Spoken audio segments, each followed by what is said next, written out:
Hi friends, welcome to Spectrum Academy YouTube channel. In this video, we are going to learn the topic 3.2 a lesson in life from a beggar. याचा अर्थ असा होतो भिकाऱ्याने शिकवला आयुष्याचा धडा.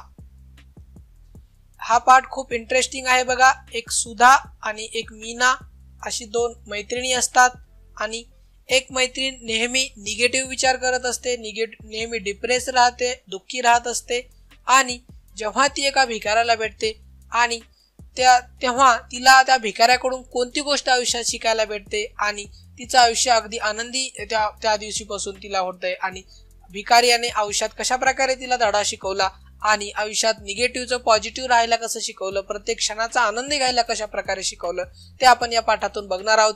म्हणून please या व्हिडिओ शेवटपर्यंत बघा. खूप इंटरेस्टिंग टॉपिक आहे हा, नक्कीच तुम्हाला आवडेल. सुरुवातीला आपण बघूया काही चिटचॅटचे प्रश्न, नंतर आपण मेन लेसन कडे जाऊया. First question is make small group and share.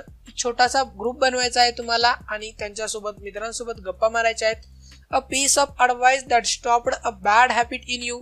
असा कोणता सल्ला ज्याने तुमच्या वाईट सवयी ह्या नाहीशा झाल्या किंवा थांबल्या.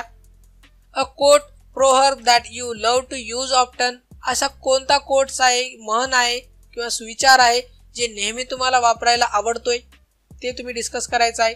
तिसरा म्हणजे अन एक्सपिरियन्स दॅट टॉट you a life long lesson. असा अनुभव ज्याने तुम्हाला पूर्ण आयुष्याचा एक खूप छान असा धडा शिकवला. आयुष्यात एखादी गोष्ट तुम्हाला समजली, ती गोष्ट तुम्हाला मित्रांसोबत शेअर करायची आहे किंवा तुमचा अनुभव शेअर करायचा आहे. अ स्टोरी न्यूज और episode movie place that has impressed and changed you. अशी एखादी गोष्ट, अशी एखादी बातमी, एखादा एपिसोड, मूवी किंवा एखादा खेळ ज्याने तुम्ही खूप प्रभावित झालात आणि तुमचं आयुष्य अगदी बदलून गेलं, बदलण्यास त्याने भाग पाडलं. अशी गोष्ट तुम्ही तुमच्या मित्रांसोबत तुम्ही शेअर करू शकता, डिस्कस करू शकता. ओके, पुढचा प्रश्न बघूया. First question, many slang experiences terms are used for people having positive or negative traits. Match the expression in column A with type of person in column B. First, column A and column B, both columns are given here. Optimist we can say here and pessimist we can separate them. Okay, so first, Coach Potato option will be D here, lazy or good for nothing. Second, Worrywart, here option will be F, always nervous and worried. Third, Fuddy-duddy,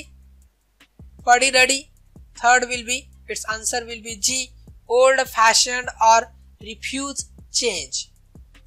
Fourth, wet blanket, answer will be E, spoils other person's fun or mood.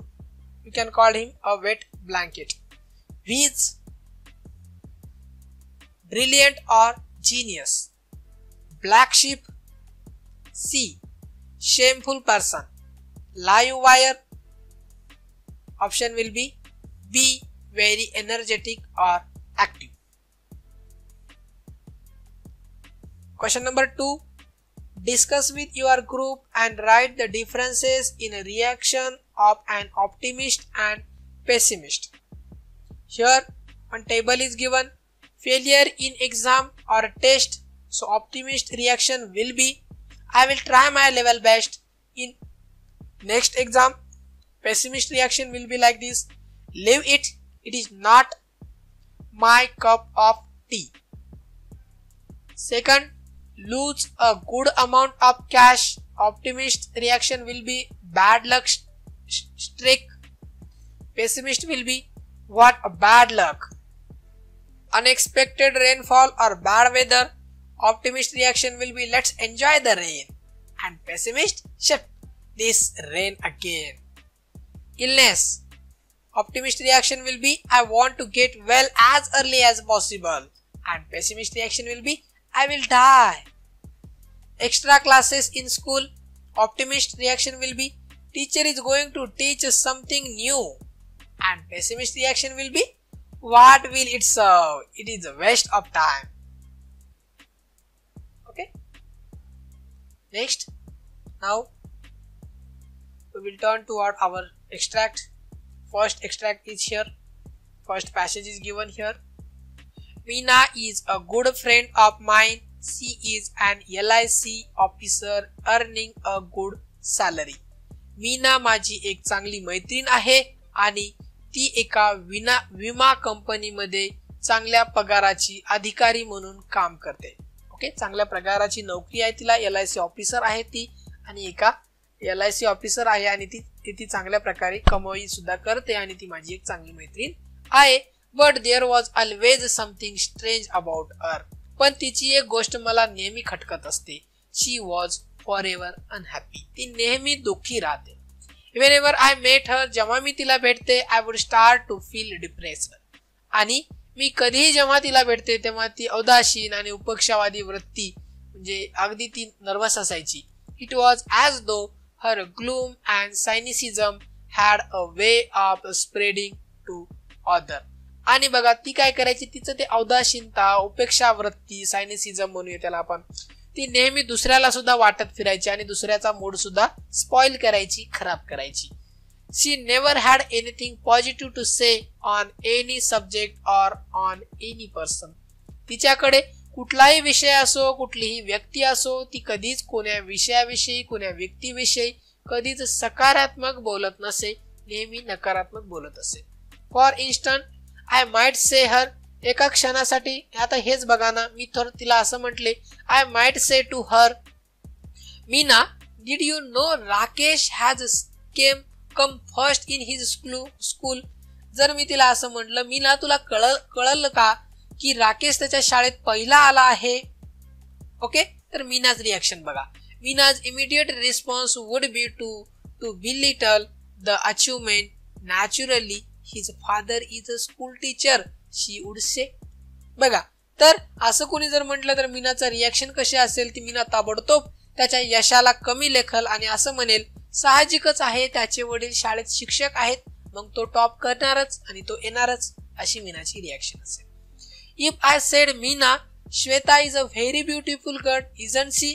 जर मी मीनाला असं म्हटलं, श्वेता खूप सुंदर मुलगी आहे, खरंच आहे की नाही, मीना वुड बी पेसिमिस्टिक. आणि मीना इथं सुद्धा काय असेल, निराशावादी असेल आणि मीना असं म्हणेल बघा, when a pony is young she looks handsome. बघा, जेव्हा असं विचारलं तेव्हा काय म्हणेल, घोड्याचं तट्टू सुद्धा लहान असते तेव्हा खूप सुंदर असते. ओके, आणि it is age that matter. हा फक्त वयाचा परिणाम आहे. Okay, wait for some time. थोडा वेळ थांब. Shweta will be uglier than anyone you know. आणि श्वेता तुला इतरांपेक्षा कितीतरी अगली दिसेल, म्हणजे थोडीशी वेगळी दिसेल, घाण दिसेल, वाईट दिसेल, असे मीनाची रिॲक्शन असेल. म्हणजे या पॅसेज मध्ये तुम्हाला समजलंच असेल की मीनाचा ऍटिट्यूड कसा होता, नेहमी नकारार्थी असायची ती. पुढचा पॅसेज बघा. Meena, it is beautiful day, let us go for walk. आता बघा काय म्हटलंय इथं, मीना आज दिवस खूप छान आहे, चल आपण फिरायला जाऊया, वॉकला जाऊया. No, the sun is too hot and I get tired if I walk too much. काय म्हटली बघा लगेच ती, लगेच मीनाचं असं उत्तर आलं, नको, आज खूप उकडतंय, खूप आज जास्त उष्णता आहे आणि जास्त चालले तर मला दम येईल. ओके, असं बघा. Besides who says walking is good for health. आणि त्याचबरोबर कोण सांगितलं तुला की चालणं खूप चांगलं असतंय आणि चांगलं हे शरीरासाठी चांगलं असतंय. There is a no proof. याचं कोणताही प्रूफ नाही, याचा कोणताही पुरावा नाहीये. बघा, या वाक्यावरूनच तुम्हाला मीनाचं पेसिमिस्ट तुम्हाला कळेल. That was Meena. ही बघा अशी होती आपली Meena. She stayed alone in an apartment as her parents lived in Delhi. ती काय करायची, मीना ही अशी होती मीना, आणि तिचे आई वडील दिल्लीत राहायचे आणि ती एकटी एका अपार्टमेंट मध्ये राहायची. She was an only child and had the habit of complaining about anything and everything. ती त्यांच्या पालकाला, त्यांच्या आईवडिलांना एकुलती एक मुलगी होती आणि तिची एक सवय होती, ती प्रत्येक गोष्टीबद्दल नाराज राहायची, नाराजी व्यक्त करायची. ओके, आणि डाऊट्स घ्यायची. तिच्याकडे बोलायला कोणत्याच गोष्टीला पॉझिटिव्ह नव्हतं. Naturally she wasn't a very pleasant company and nobody wanted to visit her. बघा, म्हणजे साहजिकच आहे, अशी जर एखादी व्यक्ती असेल तर तिचा सहवास आपल्याला फारसा आनंद देणारा नसतो, तिच्यासोबत कुणालाही वेळ घालवासा वाटत नाहीये. म्हणून ही मीना साहजिकच आहे त्यांच्या मित्रांसाठी एक चांगली प्लीजंट कंपनी नव्हती आणि कोणीही तिच्यासोबत गप्पा मारण्यासाठी वेळ घालवण्यासाठी तयार नव्हता. देन वन डे, अचानक एक दिवशी काय झालं बघा. Meena was transferred to Bombay and soon we all forgot about her. एक दिवस असा झाला की मीनाची मुंबईला बदली झाली आणि आम्ही सगळे तिला विसरून गेलो, कारण ती सुद्धा जास्त काही क्लोज कोणाची मैत्रीण नव्हती. मेनी इयर लॅटर, काही वर्षानंतर, खूप वर्षानंतर, I found myself caught in a rain at Bombay Flora Fountain. It was pouring and I didn't have an umbrella. एक दिवस काय झाला, खूप वर्षानंतर मी एकदा मुंबईला फ्लोरा फाउंटेन पाशी पावसात सापडले आणि पाऊस नुसता कोसळत होता आणि माझ्याकडे छत्री देखील नव्हते. खूप जोराचा पाऊस पडत होता आणि असं सांगता येतं लेखिका की माझ्याकडे छत्री सुद्धा नव्हती. I didn't have an umbrella. I was standing near Akbarally, a popular departmental store, waiting for the rain to subside. आणि मी त्या अकबरालय पाशी, एक डिपार्टमेंटल स्टोर होतं, खूप प्रसिद्ध असं, लोकप्रिय असं, त्या ठिकाणी मी पाऊस थांबण्याची वाट पाहत उभे होते. सबसाइड म्हणजे वादळी किंवा पावसाची तीव्रता कमी होण्याची वाट पाहत होत्या लेखिका इथं. सडनली, अचानक, आय स्पॉटेड मीना. अचानक मला तिथं मीना दिसली. My first reaction was to run. माझी पहिली प्रतिक्रिया होती की तिथून पळून जावं, कारण अशी पेसिमिस्ट होती ही मीना आणि नेहमी काहीतरी नकारार्थी बोलायची. ती कुणासाठीही प्लीजंट कंपनी नव्हती. म्हणून लेखिका सांगतायत, जसं मी तिला पाहिलं मला तिथून पळत जावंसं वाटलं, तिथं थांबावंसं वाटलं नाही. Even in the pouring rain, अशा पडत्या पावसात देखील सुद्धा, सोसाट पावसात आणि वादळी वाऱ्यासह पडणाऱ्या पावसात देखील मला तिथून पळून जावंसं वाटलं. I was anxious to avoid being seen by her, having to listen to her never ending complaints. आणि बघा, अचानक मला तिथं मीना दिसली आणि मला तिथून भीती वाटली, पळून जावंसं वाटलं, कारण मी तिथून निष्ठू शकले नाही, कारण तिनं मला बघितले होते आणि तिनं माझ्याकडे बघितलं सुद्धा होतं. However, I couldn't escape, कारण मी तिथून पळू शकत नव्हते. She had already seen me, तिनं अगोदर मला पाहिलेलं होतं. And caught hold of my hand warmly, आणि तिनं माझा हात घट्ट पकडला होता. What is more, she was very cheerful. आता बघा, तिनं मीनाने हात पकडला होता सांगतायत लेखिका माझा, आणि मी आता तिथून पळूनही जाऊ शकत नव्हते, कारण तिनं मला पाहिलं होतं, पकडलं होतं आणि ती फार उत्साहात आज दिसत होती. ठीक आहे, तर इथं सबसाइडचा अर्थ होतो वादळी वारा किंवा पावसाची तीव्रता कमी होण्याची वाट पाहणे. पुढे बघूया. Next passage is, hey I am really excited. It is nice to meet old friends. What are you doing here. बघा काय म्हटली बघा ही मीना. अहो मी किती खुश झाले, जुन्या मैत्रिणींना भेटून मला खूप आनंद झाला आणि खूप चांगली गोष्ट आहे की आपण खूप दिवसानंतर मित्रमैत्रिणी भेटत आहोत. तू आज काय करत आहेस, असा प्रश्न तिने विचारला. I explained that I was in Bombay on an official work. मी मुंबईमध्ये एका ऑफिशियल कामासाठी आले, माझ्या ऑफिसच्या कामासाठी मी मुंबईला आले आहे, असं लेखिकेने इथं म्हटलं. Then stay with me tonight, she said. ती लगेच म्हटली की एक दिवस तू माझ्यासोबत राहा, माझ्यासोबत थांब आज. लेट्स चॅट, आपण गप्पा मारू छानपैकी. Do you know that old friends and memories are precious and rare. तुला माहिती आहे का, जुने मित्र आणि जुन्या आठवणी खूप मौल्यवान असतात आणि दुर्मिळ असतात, नाही का. I couldn't believe it. Okay, तर आता बघा मीनाचं हे बदललेलं रौद्र रूप पाहून अगदी लेखिकेला विश्वास देखील बसत नव्हता आणि आय कुडंट बिलीव्ह इट. लेखिका म्हणतायत की मला त्याच्यावर विश्वासच बसेना की हीच ती मीना होती का जी अगोदर मला भेटली होती आणि जी दिल्लीमध्ये होते आणि माझ्यासोबत बोलायची, नेहमी कंप्लेंट करायची. त्यांना विश्वासच बसत नव्हता या मीनावर. Was this really Meena. ही खरोखरच मीनाच होती का. I pinched myself. मी मला एक चिमटा काढला आणि खरंच मी बघण्याचा प्रयत्न केला की खरंच ही मीनाच आहे का जी मला अगोदर भेटली होती. Hard to be sure it wasn't a dream. पण खरंच हे काही स्वप्न नव्हतं, ही गोष्ट खरी होती, सत्य होतं. But Meena was really standing there. Meena खरोखरच तिथं माझ्या बाजूला उभी होती. Right in front of me. अगदी माझ्या समोर. स्क्वीजिंग माय हँड, मी माझ्या हाताला प्रेमाने दाबत, माझ्या हाताला गोंजारत. Smiling and yes she did look happy, आणि खरंच ती माझ्या हाताला पकडून, घट्ट पकडून माझ्या हाताला गोंजारत ती काय अगदी हसत होती. तिच्या चेहऱ्यावर स्माइल देखील होती, कधी न दिसणारी स्माइल तिच्या चेहऱ्यावर होती. In the 3 years she had been in Bangalore I had never once seen her smiling like that. मी आतापर्यंत तिला कधीही असं हसताना बघितलं नव्हतं. बँगलोरमध्ये ती असताना 3 वर्षाच्या काळात मी तिला असं कधीच हसताना बघितलं नव्हतं, असं लेखिका सांगतायत. अ फ्यू स्टँड्स ऑफ ग्रीव, करड्या केसांचे कुंडके. ओके, म्हणजे करडे जे काही कुरळे केस आहेत त्यासाठी हा शब्द वापरलेला आहे, स्टँड्स ऑफ ग्रे. तर in her hair remains me that years had passed, आणि ते दिसत होते की खूप सारे वर्ष निघून गेलेले आहेत तिच्या करड्या केसांवरून. आता आपण अंदाज लावू शकतो असं लेखिका सांगतायत.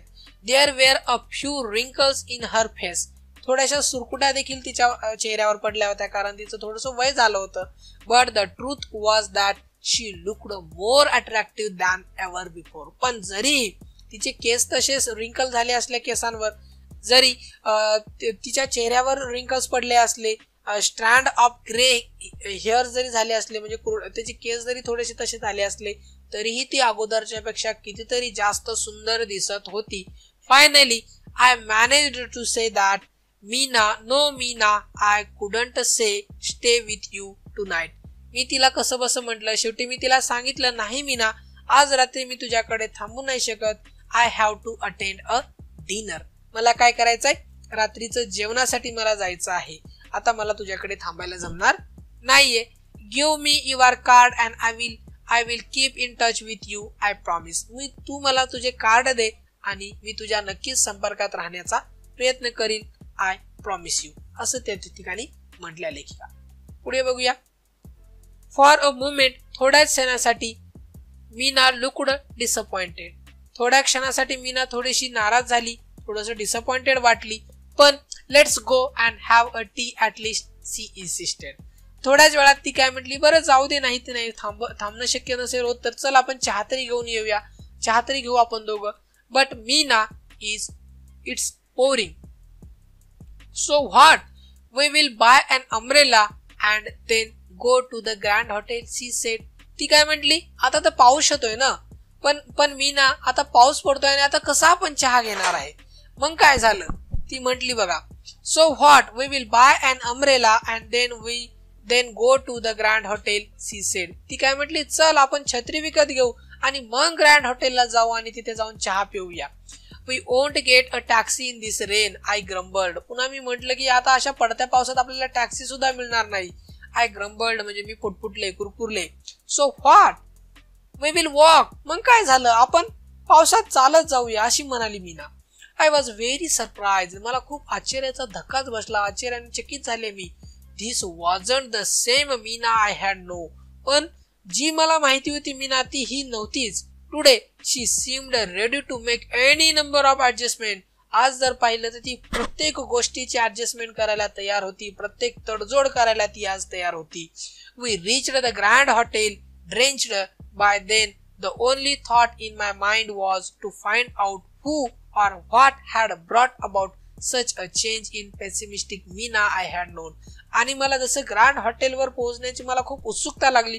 जसं मी तिथं पोहोचेन मी तिला विचारणार की असं काय झालं नेमकं तुझ्या आयुष्यात, जी मला पेसिमिस्ट मीना माहिती होती आता ती एवढी ऑप्टिमिस्ट कशी झाली, नेमकं काय घडलं, मला हे जाणून घेण्याची खूप उत्सुकता लागली, असं लेखिका सांगतात.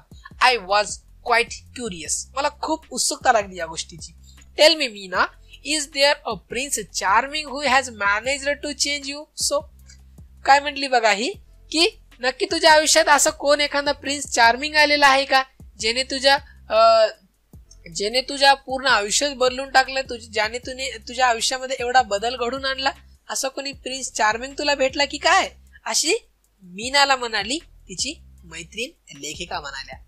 ओके, बघूया पुढच्या पॅसेज मध्ये काय आहे तर. Meena was surprised by my question. Meena माझ्या प्रश्नाने अगदी आश्चर्यचकित झाली. No there isn't anyone like that, she said. असं काही नाहीये ती म्हणाली. Then what is the secret of your energy. मग तुझ्या एनर्जीचं रहस्य तरी नेमकं काय आहे. ते तरी सांग बरं मला. I asked like a Tendulkar does in the advertisement. मी असं विचारलं जसं की तेंडुलकर जाहिरातीत विचारतो तसं मी तिला विचारलं. ओके, नेमकं तुमच्या एनर्जीचं रहस्य काय आहे? ओके, शी स्माइल्ड, ती हसली. अ बेगर चेंज्ड माय लाईफ. एक भिकाऱ्याने माझे आयुष्य बदललं. I was absolutely dumbfounded and she could see it. Okay, असं जी म्हणतात the beggar changed my life, आणि मी लगेच असं एका भिकाऱ्यानं माझं आयुष्य बदललं, ती हसत मला म्हणाली. आणि मी हे वाक्य ऐकून I was absolutely dumbfounded and she could see it. dumbfoundedचा अर्थ असा होतो इथं की मी अगदी चक्रावून गेले, की माझ्या लक्षातच येणे गेले एका भिकाऱ्याने हिचं आयुष्य बदललं. यस, अ बेगर, ती म्हणाली होय एक भिकारी. शी रिपीटेड, तिनं पुनरुद्गार काढले. हो, एका भिकाऱ्यानं माझं आयुष्य बदललं. ॲज इफ टू रिअश्युअर मी, मला पूर्ण परत खात्री करून देण्याची तिची असं मानसिकता होती. आणि परत ती म्हणाली होय भिकारीच. He was old and used to stay in front of my house with his 5-year-old granddaughter. तो म्हातारा होता आणि तो माझ्या घराच्या समोर त्याच्या लहान 5 वर्षाच्या ग्रँडडॉटर सोबत, त्याच्या नातीसोबत तो तिला घेऊन बसायचा. ॲज यू नो, तुला माहितीये का, I was a chronic pessimist. मी काय होते, जुनाट आणि चिरकालीन अशी जुनाट विचारांची होते. खूप निराशावादी मी होते. I used to give my leftover to this beggar every day. आणि मी काय करायचे, माझं जे काही घरात उरलेलं असायचं शिल्लक, मी त्या भिकाऱ्याला दररोज द्यायचे. I never spoke to him. मी कधीही त्याच्याशी बोलले नाही. Nor did he spoke to me. आणि तोही माझ्याशी कधीही बोलला नाही. वन मान्सून डे, एका दिवशी काय झालं बघा, एका पावसाळ्यातल्या एका दिवशी काय झालं. वन मान्सून डे, पावसाळ्यातला एक दिवस होता. I looked out of my bedroom window and started cursing rain. मी काय झाले, पाऊस होता आणि पावसाला उगाच कुरकुर करत होते, त्याला दोष देत होते. ओके, आणि I don't know why I did that because I wasn't even getting wet. बघा, आणि एका दिवशी उगाच मी पावसाला कुरकुर करत होते, पावसाला शिव्या देत होते. मी भिजत सुद्धा नव्हते, मी पावसात भिजत सुद्धा, मी तर माझ्या रूम मध्ये होते, तरी पण मी त्या पावसाला शिव्या देत होते. काय कारण मला सांगता येणार नाही कदाचित, असं मी ना म्हणते. ओके, मी तर भिजत सुद्धा नव्हते पावसात, आणि असं का करीत होते हे सुद्धा मला सांगता येत नाही त्या दिवशी मात्र. ओके, पण I don't know why I did that because I wasn't even getting wet. मी तर पावसात भिजत सुद्धा नव्हते, पण मी असं का करत होते मला समजत नव्हतं. That day I couldn't give the beggar and his granddaughter their daily quota of leftover. बघा, आणि मग म्हणून पाऊस पडत असल्यामुळे त्यांना घरात जे काही शिल्लक आहे, पाऊस बाहेर चालू असल्यामुळे मी त्यांना घरात जे काही शिल्लक अन्न आहे ते त्यांना देऊ शकत नव्हते. कदाचित त्या कारणामुळे मला स्वतःची चीड येत असेल, पावसाचा राग येत असेल कदाचित. दे वेंट हंग्री, ते खूप भुकेले असतील अशी मला चिंता वाटत होती. आय एम शुअर, मला नक्की खात्री आहे की ते भुकेले असतील, पाऊस येत आहे बाहेर. हाऊएव्हर व्हॉट आय सॉ, पण मी काय बघितलं बघा, फ्रॉम माय विंडो सरप्राइज्ड मी. आणि मी माझ्या खिडकीतून बघितलं आणि त्या गोष्टीने मला अगदी आश्चर्यचकित केलं. The beggar and the young girl were playing on the road because there was no traffic. रस्त्यावर कोणतीही ट्रॅफिक नसल्यामुळे, पाऊस चालू असल्यामुळे बेगर आणि त्याची ती छोटीशी ग्रँडडॉटरची छोटीशी मुलगी मस्तपैकी काय करत होते, रस्त्यावर खेळत होते. दे वेअर लाफिंग, ते हसत होते. क्लॅपिंग, टाळ्या वाजत होते. स्क्रीमिंग जॉयसली, आनंदाने ओरडत होते. And is as if they were in paradise, जसे की ते एका नंदनवनात आहेत, जसे की ते स्वर्ग सुखाचा अनुभव करत आहेत. त्या पावसाचा आनंद घेत होते. जरी त्यांच्या पोटामध्ये खायला अन्न नव्हतं, जरी ते भुकेले होते, तरी त्या क्षणाचा, त्या पावसाचा ते त्या आनंद घेत होते. ते टाळ्या वाजत होते, हसत होते, ते जोरजोरात ओरडत होते. आणि जसं की ते नंदनवन फुलल्यासारखं, जसं की स्वर्गाचा आनंद ते घेत होते. Hunger and rain did not matter, त्यांच्यासाठी भूक आणि पाऊस काही मॅटर करत नव्हतं. They were totally drenched and totally happy. I envied their zest of life. बघा, त्यांना भूक आणि त्यांना जे काही पाऊस होता, या गोष्टीने कोणत्याही त्यांना फरक पडत नव्हता. आणि ते त्या प्रत्येक गोष्टीचा काय करत होते, आनंद घेत होते. त्यांच्या जीवनात तो उत्कृष्ट उत्साह पाहून मला त्यांचा मत्सर वाटायला लागला, मलाच वाईट वाटायला लागलं. मी त्यांचा हेट करायला सुरुवात झाली. एवढ्या भयानक कंडिशन मध्ये देखील कोणी आयुष्याचा आनंद कसा घेऊ शकतोय असा प्रश्न थोड्या वेळासाठी माझ्या मनाला पडून गेला, अशी मीना म्हणते बघा इथं.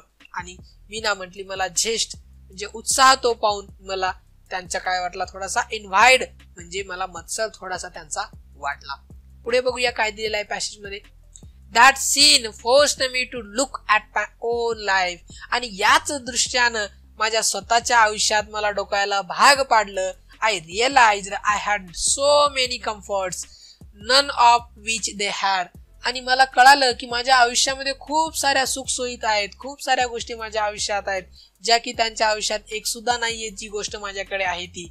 But they had the most important of all assets. या सर्व गोष्टीमध्ये त्यांच्याकडे महत्वाची जी कोणची गोष्ट असेल ती म्हणजे वन विच आय लॅक्ड. जी त्यांच्याकडे गोष्ट आहे प्रत्येक क्षणाला आयुष्याचा आनंद घ्यायचा, त्या गोष्टीची मात्र कमतरता माझ्यामध्ये आहे, ही गोष्ट मला आठवली अशी लेखिका इथे सांगतात. असं मीना इथे सांगते. They knew how to be happy with life as it was. त्यांना माहिती होतं आयुष्य जसं आहे तशामध्ये आयुष्याचा आनंद कसा घ्यायचा असतो. हे गुण त्यांच्यामध्ये होते, हे असेट्स त्यांच्यामध्ये होते, हे कौशल्य त्यांच्यामध्ये होते जे की माझ्यामध्ये त्यांची कमतरता होती, माझ्यामध्ये हे गुण नव्हते. I felt ashamed of myself. मला माझी स्वतःचीच लाज वाटली. I even started to make a list of what I had and what I did not have. लगेच मी एक पेपर घेतला आणि लिस्ट करायला सुरुवात केली. माझ्याकडे नेमकं काय काय आहे आणि माझ्याकडे नेमकं काय नाहीये. I found I had more to be grateful for than most people could imagine. म्हणजे असं लक्षात आलं माझ्याकडे खूप साऱ्या गोष्टी आहेत ज्या की काही लोक फक्त त्याचं इमॅजिनेशन करू शकतात, फक्त कल्पना करू शकतात. दॅट डे, आणि तो दिवस होता. I decided to change my life attitude toward life. आणि माझ्या लक्षात आलं, मी ठरवलं त्या दिवसापासून I decided to change my attitude toward life. आणि माझ्या लक्षात आलं, मी ठरवलं त्या दिवशी की आजपासून मी माझ्या आयुष्याकडे बघण्याचा दृष्टिकोन मी चेंज करणार. Using the beggar as a role model. आणि त्या भिकाऱ्यालाच माझा मी आदर्श मानलं, रोल मॉडेल मानलं आणि माझं आयुष्य बदलण्याचं मी ठरवलं, असं मीना सांगते. After a long pause I asked Meena how long it had taken her to change. After a long pause म्हणजे अगदी मीनाची मैत्रीण, अगदी लेखिका तिचं थक्क अशी करणारी गोष्ट ऐकतच होती आणि अगदी थक्क झाली आणि मोठा श्वास घेतला आणि मीनाला विचारत होती. I asked Meena how long it had taken her to change. नेमका तुला बदल घडवून आणण्यासाठी नेमका किती वेळ लागला. Once this realization dawned म्हणजे बघा जेव्हा मला या गोष्टीची जाणीव झाली, रिअलायझेशन dawned म्हणजे जेव्हा जाणीव झाली.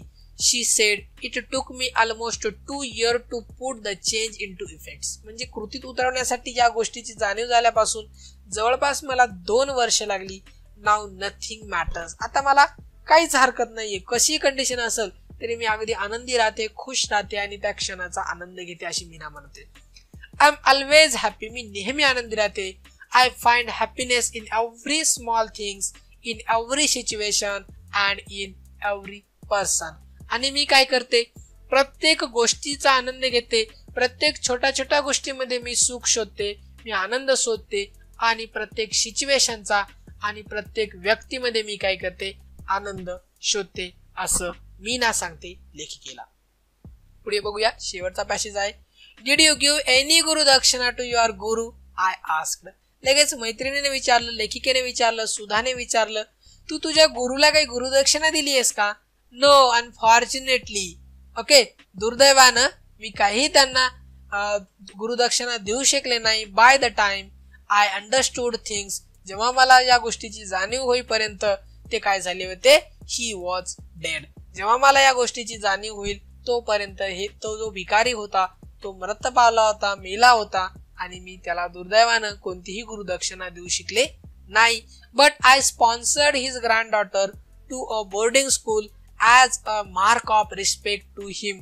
मी त्याच्या मुलीला काय केलं, ती जी नात होती त्या भिकाऱ्याची, त्या नातीला मी काय केलं, एका बोर्डिंग स्कूलमध्ये घालून तिच्या पूर्ण शिक्षणाची जबाबदारी मी उचलली आणि अशाद्वारे मी त्यांना आदरांजली वाहिली, असं मीना या ठिकाणी सांगते. स्पॉन्सर्ड मध्ये एखाद्याची आर्थिक जबाबदारी स्वीकारणे किंवा उचलणे. बघा खूप छान ही कविता आहे. खूप आपल्याला काही गोष्टी यामधून खूप छान हा पाठ आहे. यामधून खूप गोष्टी आपल्याला शिकण्यासारख्या आहेत. नेहमी आयुष्यामध्ये आहे त्यामध्ये आनंद मानणं आणि आहे त्या क्षणाचा आनंद कशा प्रकारे घेऊ शकतो आणि आपली लाईफ आपण बेटर कशा प्रकारे घेऊ शकतो. आयुष्यात प्रत्येक व्यक्ती प्रत्येक क्षण तुम्हाला काही ना काहीतरी शिकवत असतो. त्या प्रत्येकाकडून शिकणं आपल्याला गरजेचं आहे. We have to learn from all these things from our surrounding whatever may be it persons or things or situation that things teaches you everything. Okay, so we should learn from that. आपण त्यापासून शिकणं खूप महत्वाचं आहे. म्हणून खूप छान पाठ आहे. बघा आता एक लेसन्स तुम्हाला देऊन जातो, एक आयुष्याचा धडा तुम्हाला देऊन जातो. A lesson in life from a beggar. जर तुम्हाला हा माझा व्हिडिओ आवडला तर प्लीज लाईक करा, शेअर करा आणि माझ्या चॅनलला सबस्क्राईब करायला मात्र विसरू नका. पुन्हा भेटूया पुढच्या व्हिडिओमध्ये. थँक्यू.